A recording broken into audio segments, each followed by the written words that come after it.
Grain discharge menu is the section in which you can control grain tank and unloading auger. First of all, click from the on-screen page the icon with the combine on the top right corner. Click now on the grain discharge icon. On the top right part of the screen, you find the button to open or close the grain tank. Now click the button to open it. Check the dashboard to see when the grain tank opening or closing operation is finished. Remember, grain tank control are also available with a dedicated button on the armrest. The grain discharge menu is showing a vertical and the horizontal gauge.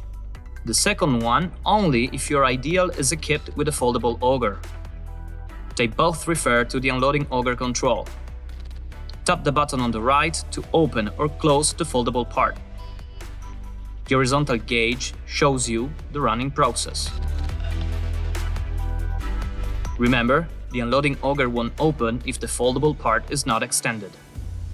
Scroll now the yellow wheel on the joystick to the left to open the unloading auger.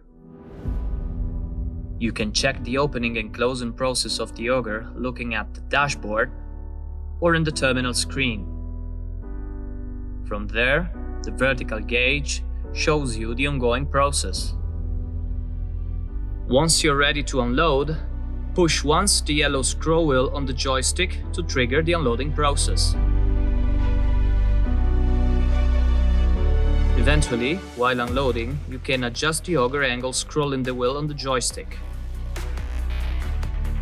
Remember, you can check if you engaged or stopped the unloading auger by looking at the dashboard.